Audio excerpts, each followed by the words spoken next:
अस्सलाम वालेकुम my dear students, उम्मीद है कि आप सब ठीक होंगे। आज बच्चों लेक्चर नंबर 21 है हमारा, बीकॉम 1 फाइनेंशियल अकाउंटिंग चैप्टर हमने बच्चों स्टार्ट किया था सिंगल एंट्री सिस्टम। आज के लेक्चर के अंदर बच्चों हम एक्सरसाइज नंबर 10 सॉल्व करेंगे इंशाल्लाह। सबसे पहले क्वेश्चन को रीड कर लेते हैं। Mister Nazir Ahmed keeps his books on single entry system. Statement of assets and liabilities as on 31 December 2005 is as follow. इसमें बच्चों आपको एसेट्स और लाइबिलिटीज जो है वो दी हुई हैं। Land, building, furniture, plant machinery, stock, सन्डी debtors, cash. और लाइबिलिटी साइड पे सन्डी creditors, loan from money lender और अदर लाइबिलिटी।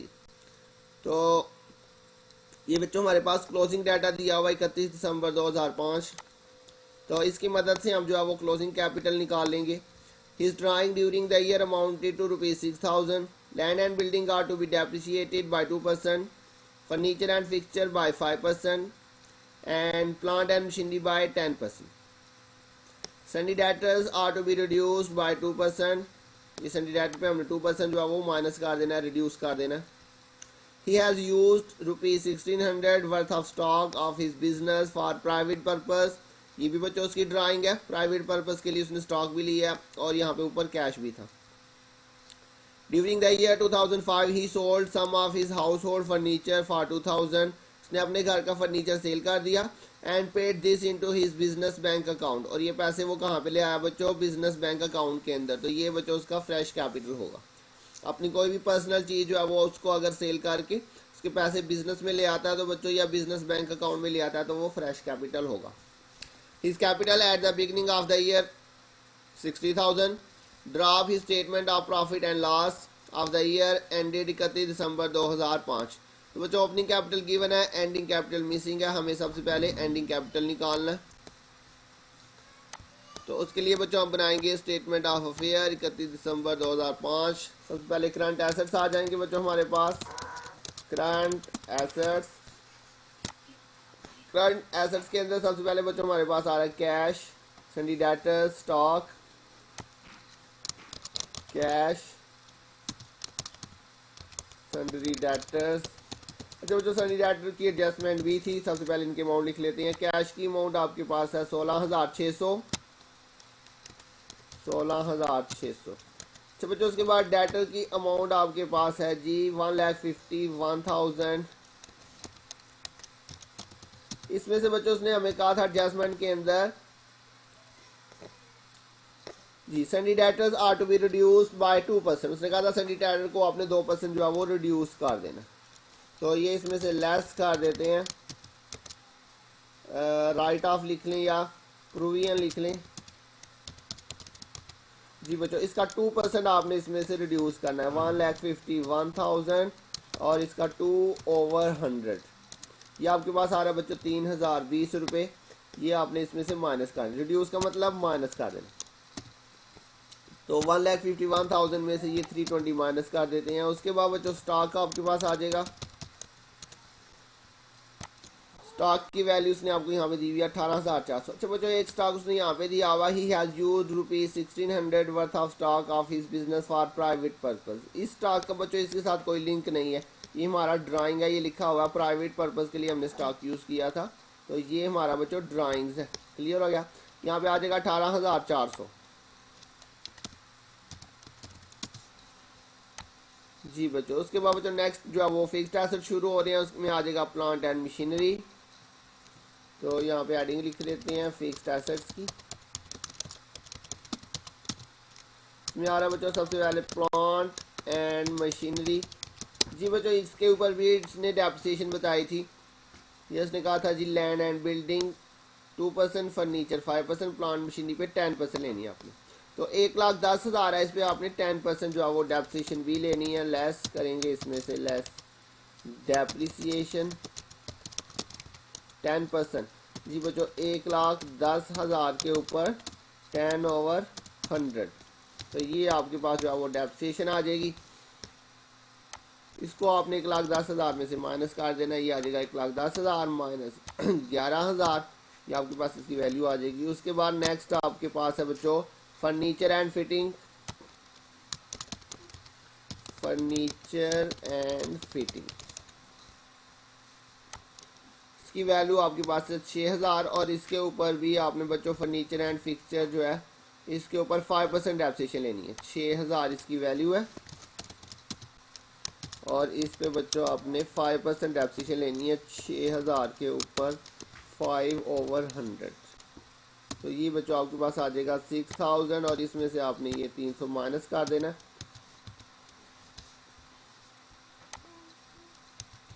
इसके बाद बच्चों हमारे पास लास्ट जो है वो है जी लैंड एंड बिल्डिंग, और लैंड एंड बिल्डिंग पे कितनी डेप्रिसिएशन लेनी है 2%, ये इसमें बताया हुआ 2% लैंड एंड बिल्डिंग पे 40,000 बच्चों इसकी वैल्यू है। लैंड एंड बिल्डिंग 40,000 और कितने परसेंट बच्चों 2%। लेस करेंगे इसमें से डेप्रिसिएशन 40,000 मल्टीप्लाई 2/100, तो ये आपने माइनस कर देना है 40,000 में से माइनस 8,000, ये 32,000 बच्चों आपके पास आ जाएगा टोटल। इसके अलावा बच्चों यहाँ पे आ जाए करंट लाइबिलिटीज़। करंट लाइबिलिटीज़ के अंदर उसने आपको एक ही चीज़ दी हुई है क्रेडिटर्स, सन्डी क्रेडिटर 1,30,000। इसके बाद बच्चों नेक्स्ट हमारे पास जो है वो लोन फ्रॉम मनी लैंडर, ये हमारी पास लॉन्ग टर्म लाइबिलिटी आ जाएगी। लॉन्ग टर्म लाइबिलिटी इसके अंदर बच्चों लोन फ्रॉम मनी लैंडर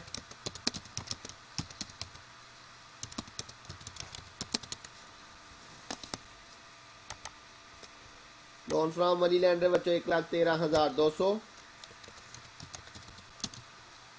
जी बच्चों। अदर लाइबिलिटी चूंकि लोन के नीचे लिखी इसलिए हम उसको भी लॉन्ग टर्म लाइबिलिटी में लिख लेते हैं, अगर तो वो सन्डी क्रेडिटर के नीचे होता तो उसको करंट लाइबिलिटी में लिख लेना। तो अदर लाइबिलिटी 26,800 आ जाएंगी। 26,800। उसके बाद बच्चों नेक्स्ट हमारे पास आएगा ऑनर्स इक्विटी। ऑनर्स इक्विटी में कैपिटल आ जाएगा बच्चों हमारे पास, और ये हमारे पास मिसिंग है, इसे हमें कैलकुलेट करना है। इसके लिए इसका बच्चों टोटल कर लेते हैं। हमारे पास ये टोटल आ जाएगा, दोनों साइड पे बच्चों सेम वैल्यू आएगी।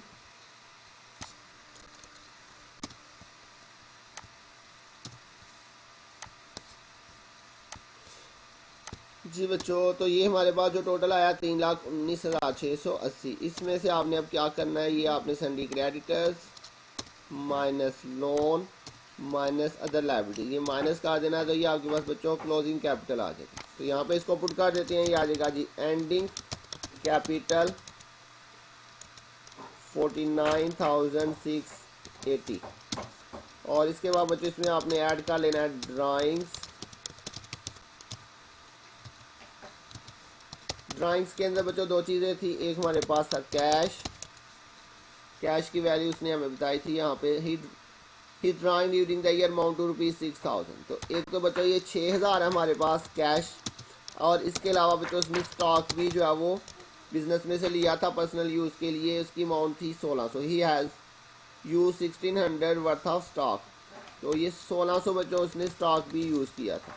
तो ये आपके पास टोटल जो है वो कितना आ जाएगा 7,600। जी बच्चों, जब आपके पास एक से ज़्यादा चीज़ें आ जाए ड्राइंग में आपने उनको प्लस करके लिख लेना। तो इसके बाद बच्चों इनको आपस में प्लस कर लेते हैं। तो ये आपके पास जो है 49,680 और प्लस 7,600 ये आपके पास टोटल आ जाएगा। और ये हमारे पास बच्चों क्या चीज़ आ जाएगी अनएडजस्टेड कैपिटल।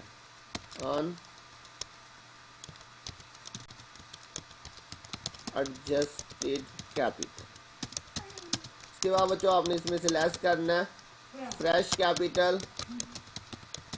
फ्रेश कैपिटल उसने आपको बताया हुआ था क्वेश्चन में, ये उसने बच्चों बताया था ड्यूरिंग द ईयर 2005 ही sold some of his business during household furniture for 2,000 and paid this into his business banking account. तो ये उसका बच्चों क्या होगा फ्रेश कैपिटल 2,000।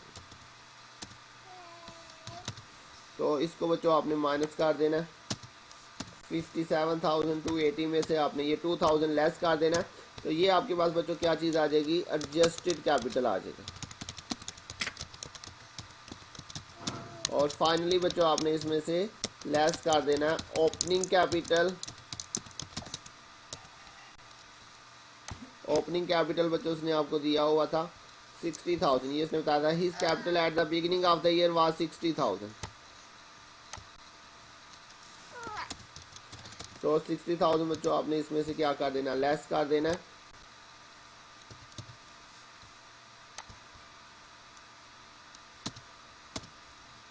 जी बच्चों इन दोनों वैल्यूज का डिफरेंस लेते हैं। अच्छा बच्चों आप इनमें से इसको कर दें, इसमें से इसको कर दें, सेम आंसर आएगा। आपने माइनस नहीं लिखना, चूंकि ये माइनस में आएगा। देखिए 55,280 में से अगर 60,000 माइनस करें तो ये माइनस में आ रहा है, लेकिन माइनस का साइन नहीं हम लिखेंगे। माइनस में आएगा तो मैंने आपको बताया था इसको हम लिखेंगे लॉस ड्यूरिंग पीरियड। जी बच्चों अगर तो प्लस में आंसर आएगा तो फिर वो हमारा प्रॉफिट होगा, और अगर ये माइनस में आएगा तो ये हमारा जो लॉस होगा। तो ये हमारा आज का क्वेश्चन था, जो उम्मीद आपको समझ आ गई होगी। अगर आपको किसी पॉइंट की नहीं समझ आई तो बच्चों जरूर पूछिएगा। अपना ध्यान रखिएगा, बहुत जल्द मिलेंगे नेक्स्ट लेक्चर के साथ। तब तक के लिए अल्लाह हाफिज़।